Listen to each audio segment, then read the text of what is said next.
All right, yeah, now it's time to kill the haircut and do it back to normal. Hey guys, we're doing a crew cut. Watch it. Let's get right into it. Just get started right now and just watch how it happens. And so, are you still living out here? Or?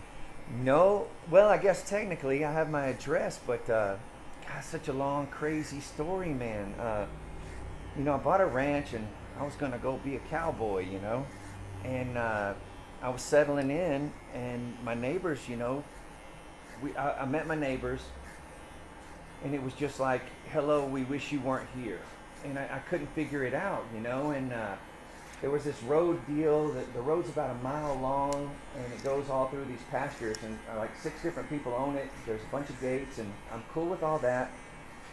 But there was like this agreement, I bought it through the Veterans Administration, and they told me that the road was long, but it's a neighborhood, and we all share and keeping it good.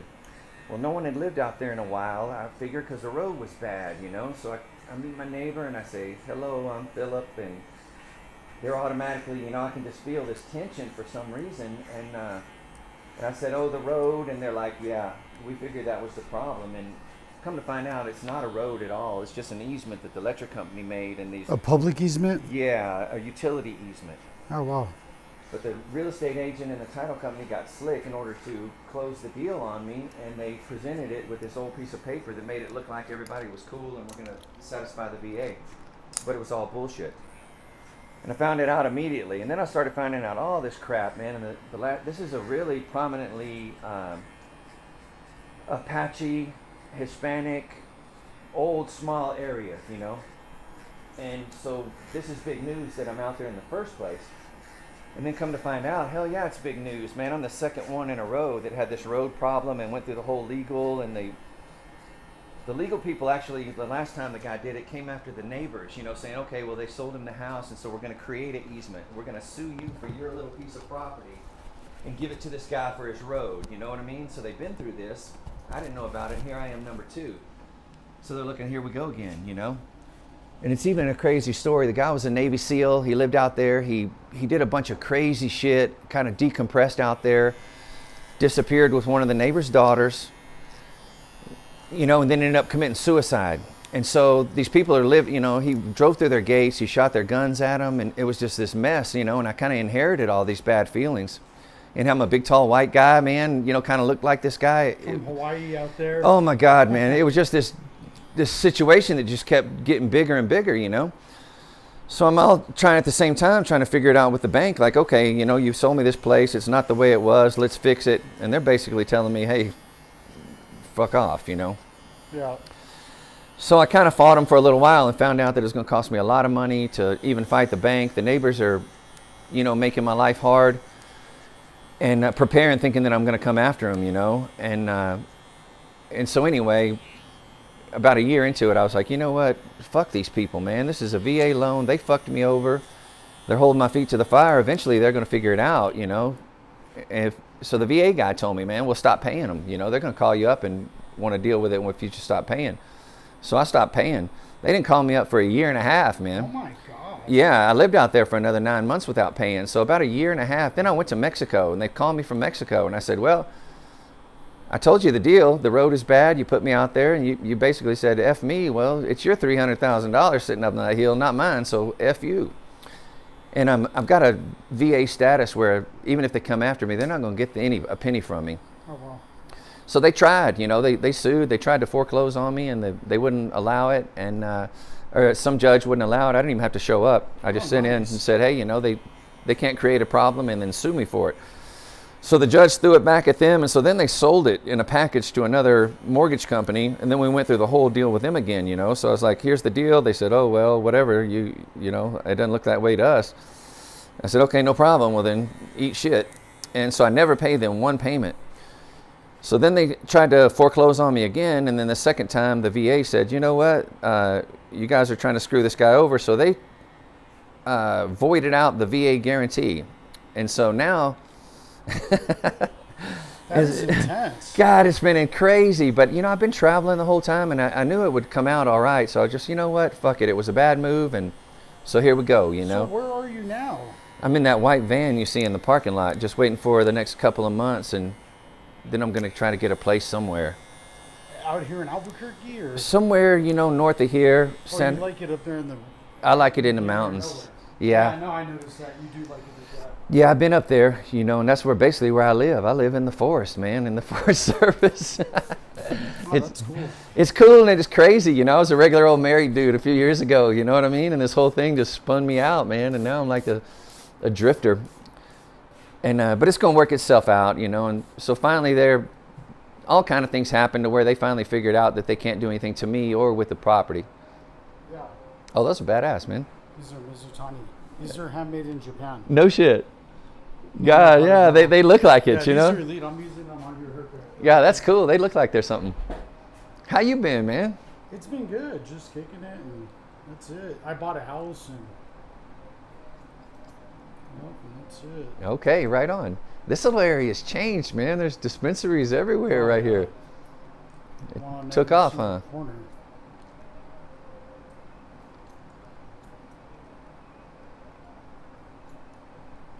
And so then what were you doing in Mexico? You know, I needed some place to go, man. You know, that stuff I'd been fighting with the bank, you know, and all this. And it's just like I took on all this. South of the border? Yeah, I just said, fuck it. I had my dog at the time, you know, and I used to be stationed out in California, so I knew Tijuana, but so I was like, you know what, I'm just going to head down. So I went to Ensenada, and shit, I ended up staying there for a year and a month, man. That is intense. Yeah, and you know, it was intense down there, man.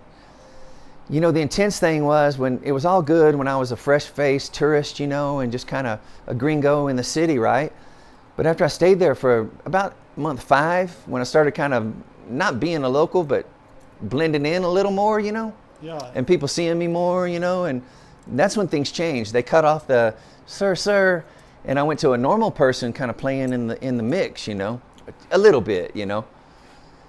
You know, looking for the bargains, or, you know, trying to do what I'd learned, you know, as living locally rather than the tourist scene. And that's when I started meeting real people and learning the real stuff down there. And it really was interesting. Right there close to Tijuana, the last decade or so, man, they've seen so much craziness. The normal everyday people have been, you know, witness to so much craziness that it's, you know, I've been in combat and I've been to places, you know, that have been torn up, and it's kind of like right in the middle of that, you know, of the people going on with their lives at the same time of, you know, knowing how crazy it could get, you know. Like what place of combat have you been? Well, I was in the Marine Corps for 26 years. Oh, wow, Jesus. Yeah, so I was in the first Desert Storm, and then the second one kind of on the perimeter of all of it. Oh, yeah. And that's intense. yeah, so it was crazy, you know, people have an edge, you know, they're living. It reminded me like the craziest time. One time we were, you know, in Baghdad, and we were responding to a situation, and we were on our trucks, you know, in a react force, but, you know, once you get to a certain part of the city or move through certain part of the cities, you know, they're unaffected. It's really strange, you know, and like we're honking and beeping and moving through traffic like an ambulance, you know, and kids are running up selling us water bottles and chewing gum and fruit, you know. It was so damn weird, you know. And then you get a couple of blocks and take a left, and you're in the, you know, and then you're in a situation. But it was kind of like that in Ensenada. You know, I was there during that time when Chapo's boy got caught and they attacked the airport, you know, and that had a ripple effect where they burned a bunch of buses and put a curfew on the city that from Friday to Sunday, if you're on the street, you're vulnerable, and the city really did shut down. And I was in a real little neighborhood that, you know, I was asking the lady that I was renting from what was going on, and she said, "Oh, you're safe here." You know, she told me her family name, like, and it meant something. But so it was like a little colonia, they call it, you know, the little areas of town, and they were safe there. They were connected. In other words, she told me, "Don't worry about it," you know, because I had my dog and I needed to get out and walk him around, you know, and that happened 3 times while I was there, where they literally shut down the city. And the people I met that, you know, had witnessed, there's a bridge there that I guess, it's a real noticeable bridge if you're moving through town. And I guess it had become a place several times during the height of the cartel, you know, stuff where they were hanging dead bodies and heads and things like that. And so the normal people have seen some things, and they've got that edge, you know, where they're having fun, having a good time, but I guess an example would be like a car backfire or some kind of odd noise, you know, it gets quiet real quick and everybody's eyes change and you look around and figure out it's safe and then kind of get back to normal, you know. It's one of those places I found. And I had a lot of fun, but I stayed away at night. You know, I pretty much didn't go out at night and subject myself, you know, to what was going on, and I never really had any problems. People are people, you know what I mean? Yeah, you've been around, like for as far as like demographic wise. I think it's you've been around. Yeah, I can't seem to settle down, man. My sister told me that. I went to a wedding a couple years ago in my hometown. I hadn't seen anybody in a while, and shit, man, I'm kind of feel like I really, you know, looking to settle down, and I was for a long time being married, but he goes, yeah, my brother-in-law, you know, I don't really know him that well. He goes, yeah, you've always been an old drifter, and it struck me real odd, you know. I was like, damn, that's not me at all. But then I started thinking about it. God dang, I guess I am, you know. It just happened that way. I got a son over there in Hawaii that I go back and see, and I guess that's kind of what I got my mental home, you know what I mean? Yeah. And everything else is just kind of wait and connect back up with him on these little brief times.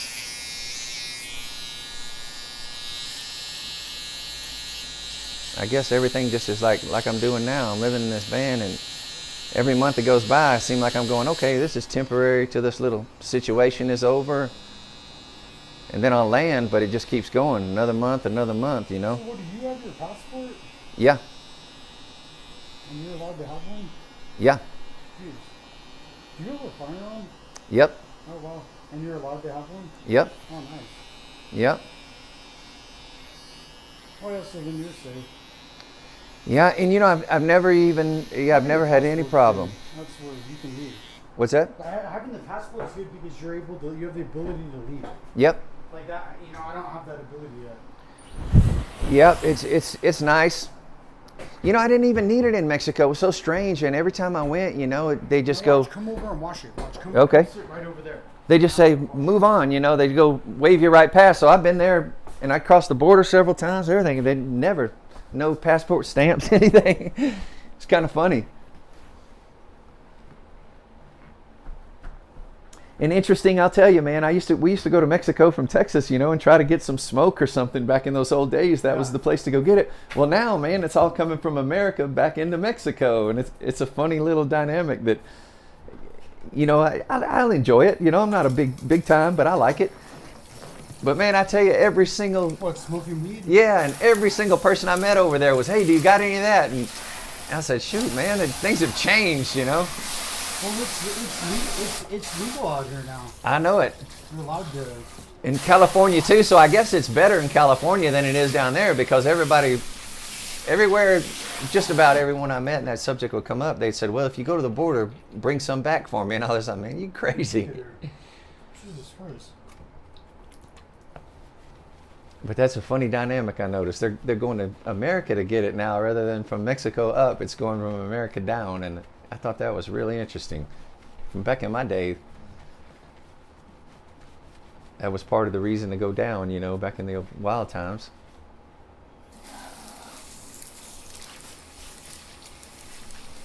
I use cold water just because it's Oh, it feels good, yeah. man. It's too hot. Mm-hmm.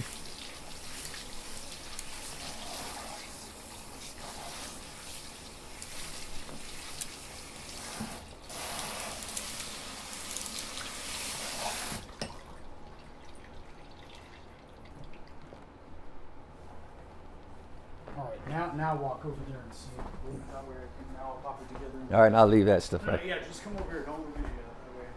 Nothing's happening. No, sit over here. Don't look. Okay, I got you. Sit down and watch here. That way, fucking Jesus. It's like I love how my God, fucking. I was all don't look, and then it's like fucking. So what is this, YouTube or something? Yeah, this is YouTube. Everyone's out there. Hello, folks. Ladies, they're out there. Hello, girls. I'm single as the day is long and as wild as the wind. Call this guy and he'll get in touch with me if somebody wants to meet me. I need a place to go. Oh my God, I love how you. And then someone really does my God. It's crazy to see you, man. That's what it's like, dude, because you were gone for a long time. You know, I've been rambling. I haven't had a home since then, man. But how did you know that we were still still here. Well, I remembered it, man. You know, I tell you, you gave me the best damn haircut I've ever freaking had. And it really was, you know. And while I was here, I was coming to see you. But, you know, I'd go places and they'd give me a haircut and I'd be like, oh, man, not quite. You know, always, not quite, not quite. And so I'm in this area and I said, I need a haircut. So this is where I'm going to come. Oh, yeah, cool. Yeah, I mean, for sure. It's So the haircut was better than the other place, any other place? completely. I've never walked out saying that's the right one. And I've been doing it forever. That's the only reason.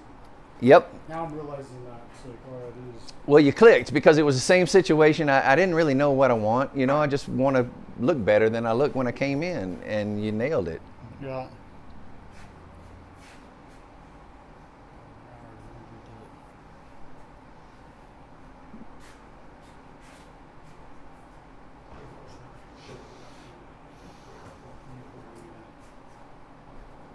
Yeah, I can't believe you went to Mexico, though. That's jeez. I don't know why I did either, to tell you. Well, it had a lot to do with, I was out in, you know, I spent almost a year up there on that mesa. And then through the winter, when it was similar to one of those shining situations, man, it was just me and my dog. And due to the road, you know, there was several times that it, you know, I don't know if I was actually snowed in, but it looked like I could get stuck trying to get out, you know. About that, whenever you couldn't, and then that whole stuff would be gate.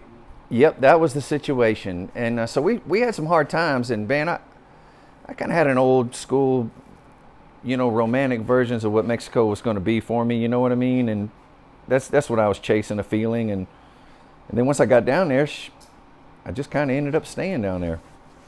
1 month led to the next, and I won't share these experiences with America or the world out there, I'll tell you that. That's what I need, man. I look like a young man again. Yeah, you got me, man. What do you think? You like it? I like it. I love it.